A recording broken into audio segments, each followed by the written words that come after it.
Добрый вечер, мы из Украины. Я прошу прощения у своих подписчиков за то, что вы так долго ждали очередной выпуск. Дело в том, что свой день рождения я решил провести в столице нашей Родины, в моем родном городе, в городе Киеве. И прямо сейчас я хотел бы заверить всех киевлян, которые стали беженцами, вынужденно уехали из родного города. Не волнуйтесь, сейчас город Киев напоминает настоящую эльфийскую твердыню, которая готова противостоять атакам извечного врага. А оркам я бы хотел напомнить слова из их любимой песни: «Фарш невозможно провернуть назад, а кильку невозможно вернуть в банку». Ну, а я, пожалуй, начну с выступления Владимира Путина, которое состоялось на стадионе в Лужниках в городе Москва. Так получилось, что Вперед, Россия! начало операции Вперед, Россия!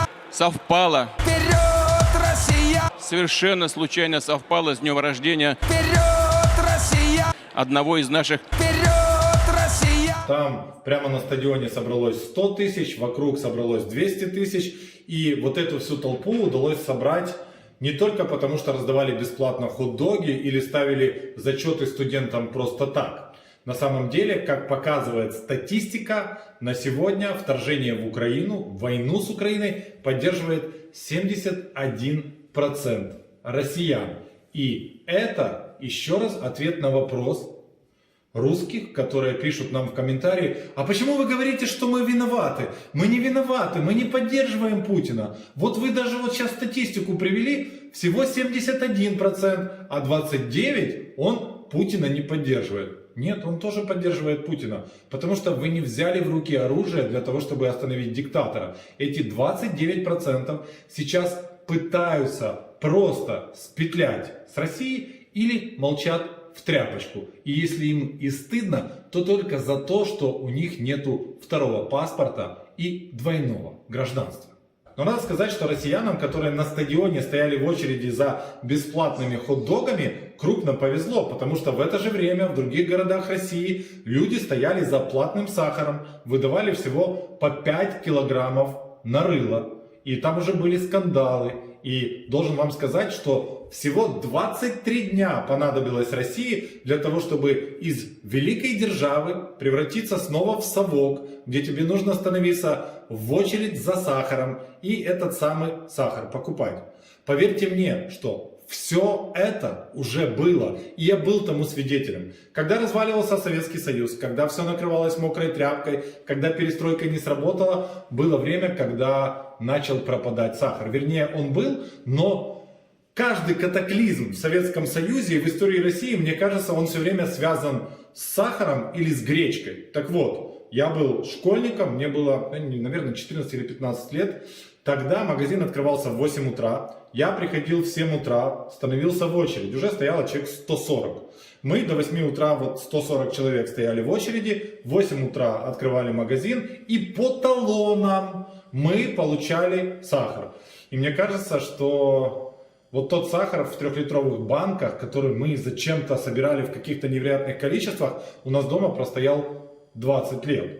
Поэтому я очень хорошо помню эти утренние побудки, эти походы за сахаром. Вообще, ребята, мои любимые айтишники и другие люди очень простых, интеллигентных профессий, вас ждет много интересного в новой России. И очереди — это прям как бы начало всей этой истории. Владимир Путин вышел, мне кажется, вот прямо из бункера. Там, знаете, был вот такой, наверное, лифт, который полполя поднимал. Он вот так поднялся, увидел Россию, увидел 100 тысяч россиян, поздоровался с ними. Он был традиционно одет в натовский пуховик стоимостью 1,5 миллиона рублей. За эти же деньги, минуточку, я вру, не за эти же деньги, а ровно на 250 тысяч дешевле на сегодня стоит Лада Ларгус. Но вы знаете, вот эта вся история про коррупцию, про то, что россиян обокрали, на эти деньги купили яхту, Кабаевой купили гражданство в Швейцарии, и вот эти вот все дворцы, как бы, да нам-то какая разница? Россияне любят ходить обдертыми и голодными, пускай ходят. Я послушал выступление Путина, ничего нового не услышал, кроме одного. Его словарный запас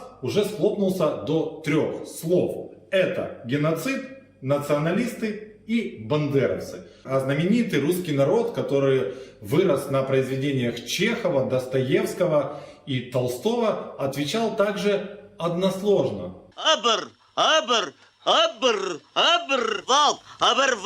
Оборвал. Будет ли анализ речи Владимира Путина? Ну, вы знаете, я думаю, что вот эти его экскурсы в историю и какие-то истеричные оправдания уже практически никого не интересуют. Вы знаете, мне приходят в голову слова из Священного Писания. Нет больше любви. Ну и, конечно же, вершиной цинизма выглядит спич подполковника КГБ, который внезапно начинает цитировать Святое Писание, а потом рассказывает, что он начал войну для того, чтобы остановить войну. Круче него, большим клоуном может выглядеть только Лукашенко, и это ему неизменно удается изо дня в день. А я сейчас вам покажу, откуда на Беларусь готовилось нападение. И если бы за 6 часов до операции не был нанесен превентивный удар по позициям, 4 позиции, я сейчас покажу, карту привез, они бы атаковали наши войска Беларуси и России, которые были на учениях. Честно говоря, иногда мне кажется, что вся эта история, начиная с 24 февраля, это все сон коматозного Жириновского, который когда-нибудь очнется, и мы все снова вернемся в 24 февраля. Но этого, конечно же, к сожалению, не произойдет, но, к счастью, Жириновский, наверное, тоже не очнется. А если очнется, то ситуация будет выглядеть крайне забавно, по крайней мере для него, потому что это, похоже, единственный депутат Народной Думы, который не подвергнется обструкции и не попадет ни под какие санкции, потому что Владимир Вольфович, в то время как все стали военными преступниками, правильно, находился в коме. Я бы на самом деле на месте Жириновского просто поблагодарил бы украинские биолаборатории, которые отправили до него боевого кажана, он его куснул и вот, пожалуйста, нет худа без добра, как говорит знаменитая русская поговорка. И глядя на весь этот апокалипсис и идиотизм, абсолютно не лишнее процитировать українського класика, митця Леся Подерев'янського, який саме зараз винайшов новий термін, який називається «сцикливий фашизм». Кацапы говорят, что мы фашисты, мы говорим, что они фашисты. Ну вот как бы так, туда-сюда. А я подумал, что это даже можно сформулировать как форму нацизму, як сцикливий нацизм. Що це означає? Насправді, ось були фашисти.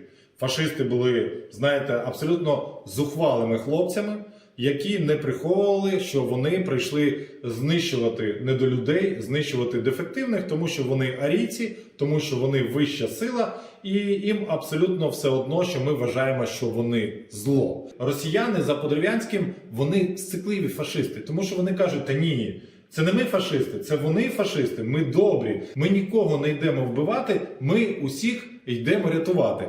І коли ми бомбардуємо міста або атакуємо крилатими ракетами лікарні, то це, ви знаєте, самооборона. Це спеціальна операція, яка рятує російськомовних громадян, які від цієї спецоперації в цю хвилину ховаються у підвалах.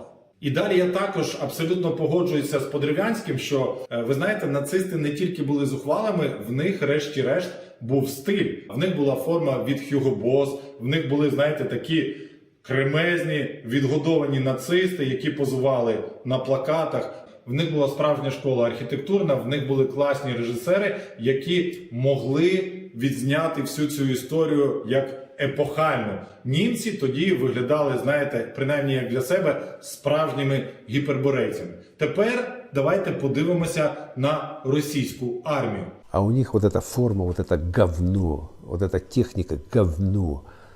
И вот все вот это вот, посмотри на Шойгу, вот эта вот форма этого генералиссимуса ебаного.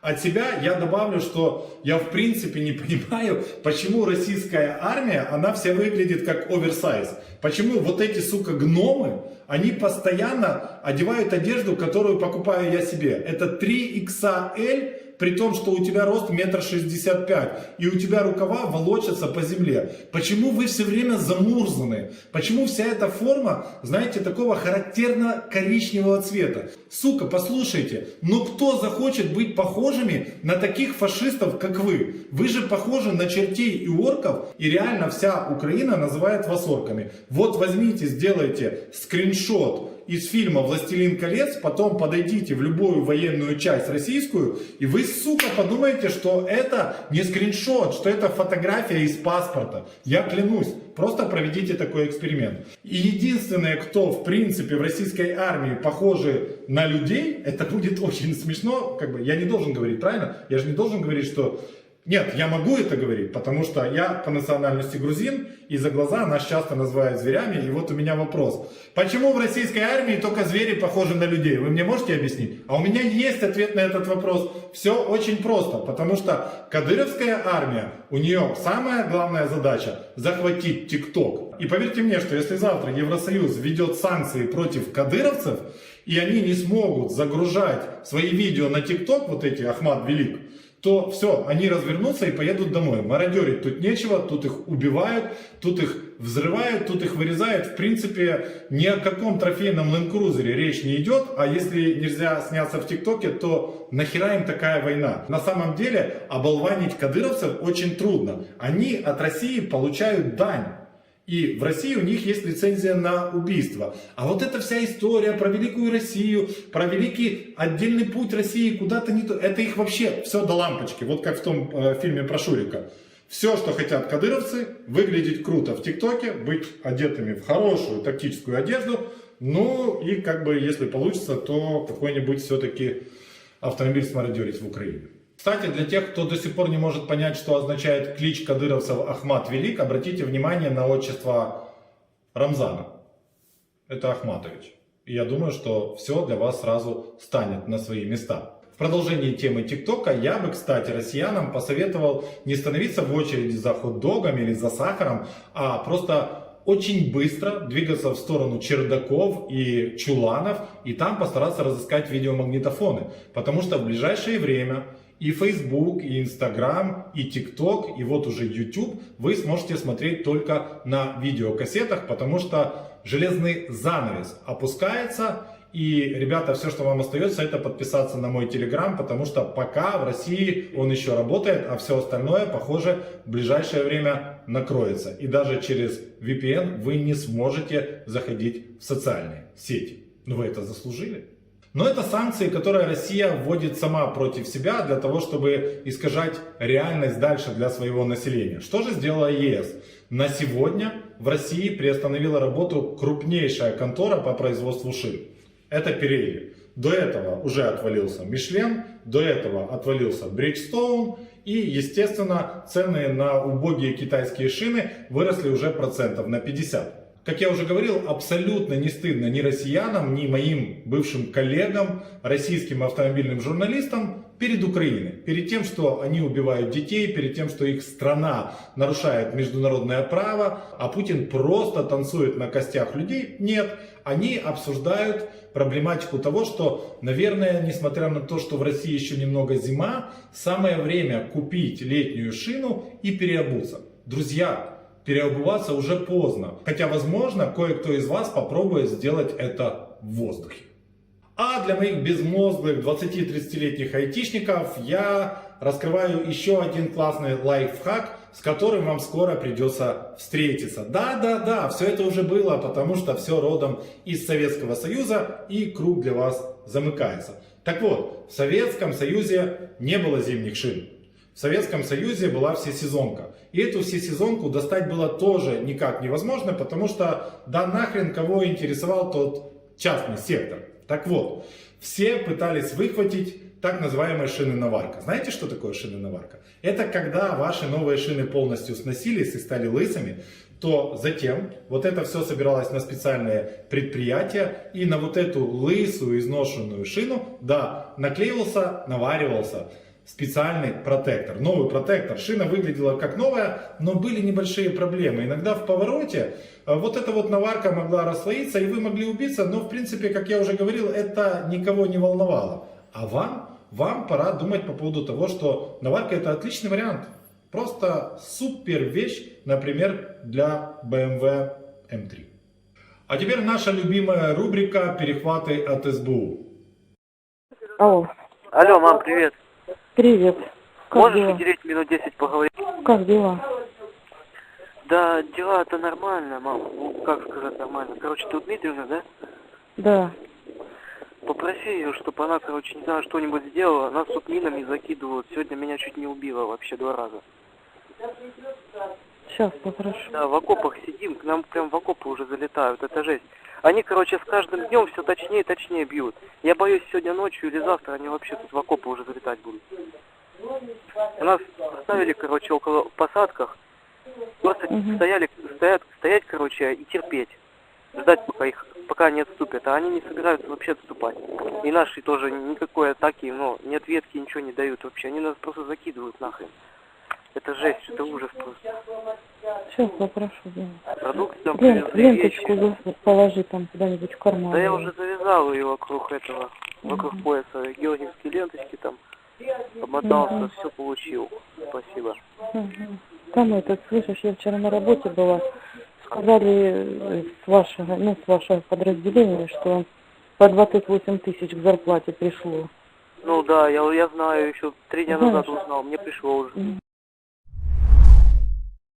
Ну, вы знаете, я тоже сначала не верил и не мог понять, зачем этому чуваку обматываться георгиевскими лентами, а потом все понял. И знаешь что, мужик, мой тебе совет. Ты сразу закажи черный утилизационный пакет. Тут он тебе пригодится, к ворожке не ходить. А теперь немного о ситуации на фронте. Наши уже накрошили столько орков и столько техники, что утренние новости по поводу того, что было сбито еще 5 самолетов и подбито еще 5 танков, это как «Доброго ранку, Украина». Мы, вид Збройных сил Украины, вот столько и ожидали каждое утро, и ожидаем еще больше, и они никогда нас не разочаровывают. Но на сегодня мы все прекрасно понимаем, что нам нужны знаковые победы, что нам нужно решать вопрос с Мариуполем, и нам нужно наконец понять, что, во-первых, все те переговоры, которые мы ведем с Путиным, это фейк. Путин попробует и дальше атаковать Украину. Путин попробует придумать какую-то гадость в Киеве. Путин попробует сравнять с землей Мариуполь. Он не сдался. Этот бункерный гном по-прежнему считает, что в принципе все идет по плану, просто план идет по но тем не менее плана Б у него нет. И все, что они хотят, это по-прежнему вот в эту мясорубку провернуть все больше российских солдат. Для России это абсолютно никакая не проблема, потому что обычно Советский Союз так и побеждал в войнах.